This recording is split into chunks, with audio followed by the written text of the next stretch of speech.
안녕하십니까? 오늘 함께 나누실 성경 말씀은 마태복음 18장 19절. 진실로 다시 너희에게 이르노니 너희 중에 두 사람이 땅에서 합심하여 무엇이든지 구하면 하늘에 계신 내 아버지께서 그들을 위하여 이루게 하시리라.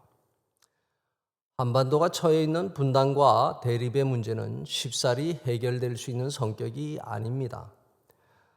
탈북민 삶의 현실, 대선을 앞두고 겪고 있는 남남의 갈등, 코로나 가운데 북한에서 고통받는 바닥 주민들의 생존 문제는 인간의 생각과 의지로 풀기 어렵습니다.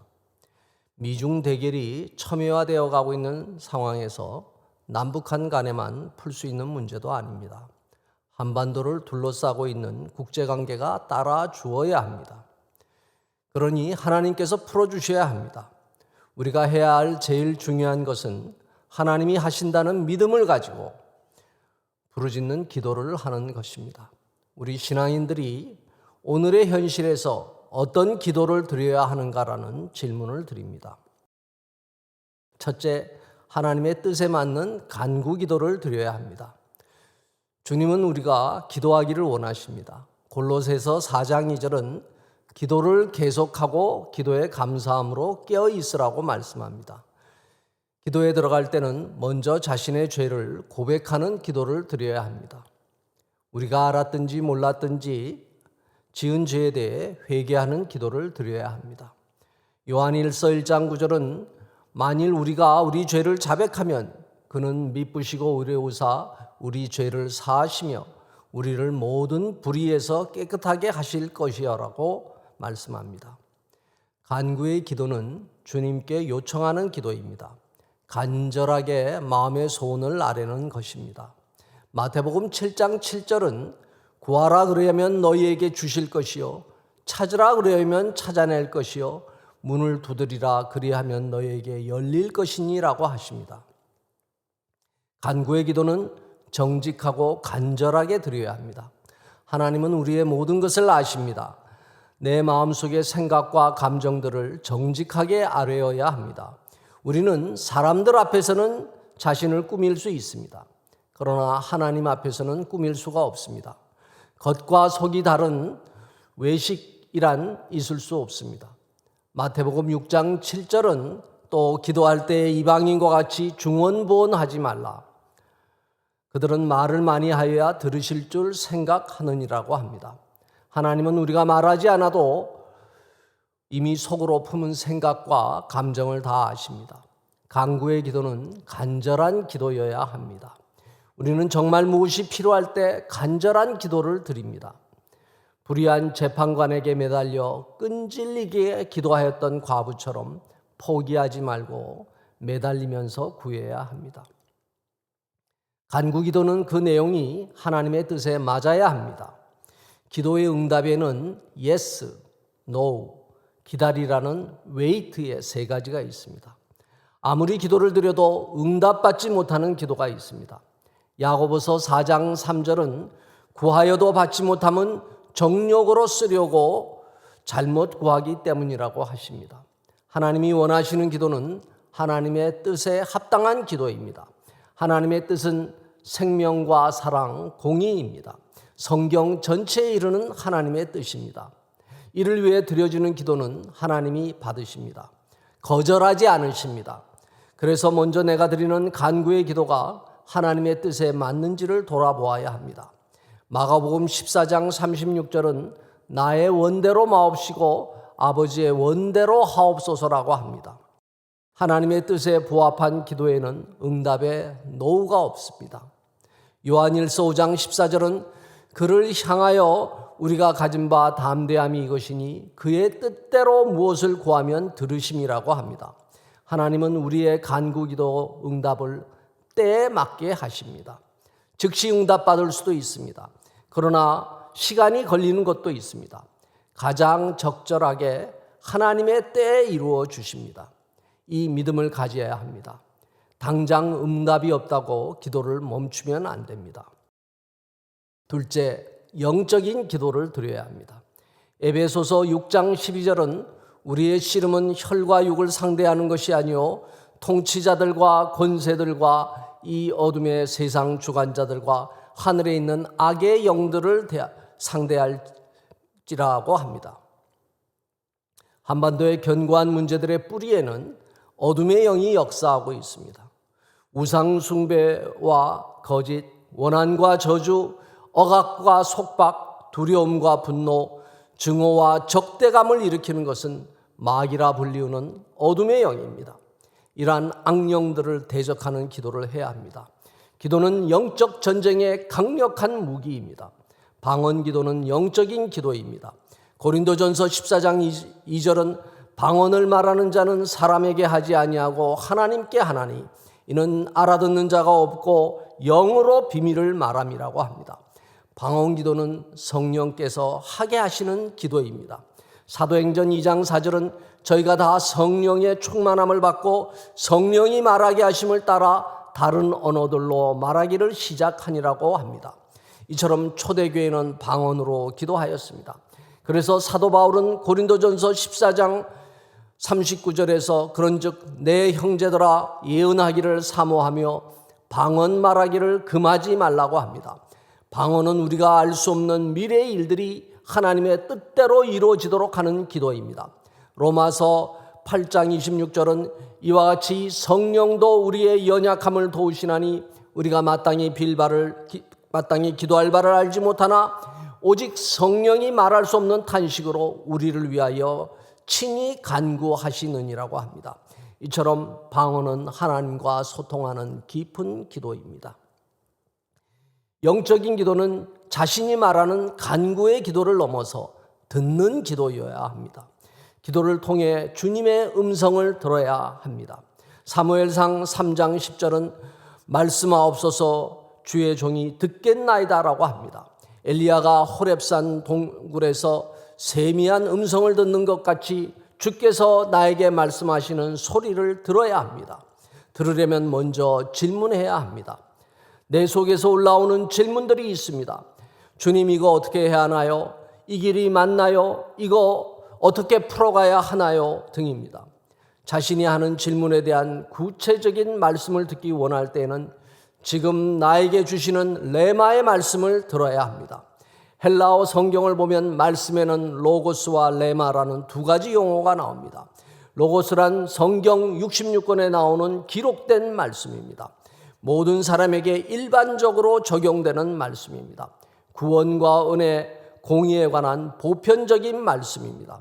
그러나 레마란 지금 내가 처한 상황에서 내가 질문하는 것들에 대해 주시는 구체적인 말씀입니다. 저 사람과 결혼해야 하나요? 말아야 하나요? 이 사역을 해야 하나요? 접어야 하나요? 등 나의 지금 문제에 대해 세부적이고 구체적인 말씀은 성경 어디에도 나오지 않습니다. 레마로 주시는 말씀은 일반적인 로고스의 말씀을 적용하여 주십니다. 성경의 어떤 구절이 강하게 다가오거나 머리에 떠오릅니다. 레마의 말씀은 로고스의 말씀 안에서 주어지므로 성경에 위배되지 않습니다. 주님의 음성은 로고스 말씀 외에도 여러 경로를 통해서 옵니다. 환경을 통해서 오기도 합니다. 길이 열리면 가고 길이 열리지 않으면 가지 말라는 얘기가 있습니다. 하나님은 환경적으로 보여주시고 길을 열어주십니다. 하나님이 어떤 사람을 만나게 하시거나 전혀 생각하지 못한 사람에게 연락이 온다든가 합니다. 진지합니다. 내가 주도하고 내가 발의한 일이 아닙니다. 수동적으로 어떤 여건이나 사건을 만나게 하는 겁니다. 선택의 길에 서서 질문했을 때 하나님이 주시는 응답이라면 불안과 초조가 따르지 않습니다. 아, 하나님이 이렇게 하라는 거로구나 하는 마음이 든다면 평안함이 따릅니다. 평안이 없고 마음이 계속 깨어진다면 이는 하나님이 주신 응답이 아닙니다. 응답에는 평안이 따릅니다. 셋째, 나라와 민족을 위한 중보 기도를 드려야 합니다. 나는 얼마나 기도하는 사람입니까? 그리고 내가 드리는 기도는 어떤 기도인가를 돌아보아야 합니다. 우리가 드리는 대부분의 기도는 자신과 가족, 자신의 직장과 사업과 관련된 것들이 많습니다.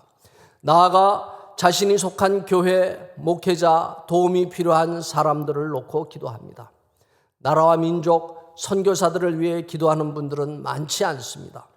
하나님은 자신보다 타인을 위해 드리는 중보기도를 기뻐하십니다. 중보기도는 타인을 위한 기도입니다. 타인이 내 가족이나 교회, 나라와 민족이나 전 인류이건 하나님은 그 기도를 받으십니다. 타인을 위한 생명과 사랑, 공의의 기도는 하나님의 뜻에 부합하기 때문입니다. 중보기도는 중재자의 기도입니다.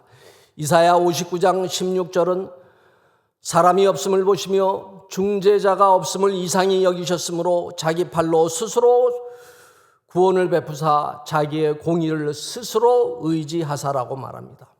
하나님이 중재자가 없는 것을 이상히 여기셨다는 겁니다. 하나님은 공의의 하나님으로 사람들의 행위에 따라서 심판하시는 분입니다. 개인에게는 영생을, 의인에게는 영생을, 악인에게는 영벌을 주시는 분입니다. 하나님은 죄에 대한 응보로서 벌을 주시는 분입니다. 반면에 하나님은 사랑과 자비, 용서의 하나님이시기도 합니다. 심판의 하나님을 용서하시는 하나님으로 만드는 손길이 바로 중보기도자의 기도입니다. 하나님과 인간 사이에 서서 심판의 응징을 보류하고 용서의 자비를 베푸시도록 뜻을 돌이키시도록 중재하는 사람이 중보기도자입니다. 아브라함이 소돔과 고모라를 위해 기도할 때 50명의 의인을 놓고 하나님과 협상을 벌였습니다. 그 도시에 의인이 10명만 있다면 그 도시를 멸하지 않으시겠다는 응답을 받습니다. 하나님이 소돔과 고모라를 멸망시키신 이유는 그 도시에 죄인들이 너무 많아서라기보다 그 죄인들을 놓고 기도하는 중보자가 없었기 때문입니다. 의인 10명을 찾으시는 하나님은 바로 중보자 10명을 찾으신 것입니다. 에레미야 18장 7절 8절은 내가 어느 민족이나 국가를 뽑거나 부수거나 멸하려 할 때 만일 내가 말한 그 민족이 그의 악에서 돌이키면 내가 그에게 내리기로 생각하였던 재앙에 대하여 뜻을 돌이키겠고라고 하십니다. 하나님은 뜻을 돌이키시는 분입니다. 재앙을 원하지 않는 것이 하나님의 마음입니다. 하나님의 마음은 긍휼입니다. 요나서의 요나는 앗수르 사람들이 회개하여 하나님께 돌아오는 것을 원치 않았습니다. 그러나 하나님은 악독한 앗수르 사람도 구원받기를 원하셨습니다. 예수님은 인간과 하나님의 가운데에 서서 사람들의 죄를 놓고 대신 기도하신 분입니다. 십자가에서 자기를 죽이려는 로마 병정들과 바리새인을 놓고 저들의 죄를 용서하소서라는 기도를 드리신 분입니다. 오로지 예수 그리스도만이 완벽한 중보자이십니다. 사람은 어느 누구도 완벽한 중보자가 되기 어렵습니다. 자신도 죄인이기 때문입니다. 그러나 자신의 죄를 놓고 기도하는 데 머무르지 않고 나아가 타인의 죄를 놓고 기도하는 자리에까지 나아가야 합니다. 중보자는 죄 지은 사람, 악한 사람들의 죄를 대신하여 자신이 회개하고 용서하여 주시기를 기도하는 사람입니다. 상대를 비난하고 비판하는 자리를 넘어서 그 사람의 자리에 가서 그를 놓고 눈물 흘리는 사람입니다. 우리 시대의 문제를 푸는 비결은 우리가 중보자가 되느냐에 달려 있습니다. 얽히고 설킨 한반도의 문제, 분단과 대결의 문제는 오직 중보기도만이 풀어낼 수 있습니다. 먼저 하나님의 마음으로 세상과 지도자를 보아야 합니다. 복음의 관점으로 세상을 통찰하여야 합니다. 중보기도에는 능력이 있습니다. 야고보서 5장 16절은 의인의 간구는 역사하는 힘이 많으니라고 합니다. 타락한 정치 지도자라 할지라도 그를 놓고 기도하는 중보자가 나와야 합니다. 특별히 남북한의 정치 지도자들을 놓고 그들이 악한 길로 가지 않도록 중보기도하여야 합니다. 에스겔서 22장 30, 31절은 이 땅을 위하여 성을 쌓으며 성 무너진 데를 막아서서 나로 하여금 멸망치 못하게 할 사람을 내가 그 가운데서 찾다가 찾지 못하였으므로 내가 내 분노를 그들 위에 쏟으며 내 진노의 불로 멸하여 그들 행위대로 그들 머리에 보응하였느니라고 주 여호와의 말씀이니라고 합니다. 우리는 에스겔처럼 무너진 데를 막아서서 중보하는 역할을 감당하여야 합니다. 기도하겠습니다. 하나님, 저희들이 기도에 더욱 매진하는 신앙인이 되기 원합니다. 우리를 둘러싼 여러 문제들을 가지고 주님 앞에 더욱 무릎 꿇게 하여 주옵소서. 진실하고 정직한 간구의 기도를 드리게 하여 주옵소서. 하나님의 전신갑주를 입고 영적인 기도를 하여 어둠의 영을 쫓아내는 영적 전쟁의 전사가 되게 하옵소서. 하나님의 음성을 듣는 깊은 기도를 하게 하여 주옵소서. 자기 중심적인 기도가 아니라 이 나라와 민족을 위해 기도하는 중보 기도자가 되게 하옵소서. 중보 기도를 통하여 이 땅에 무너진 데를 막아서게 하옵소서. 예수님의 이름으로 기도하옵나이다. 아멘.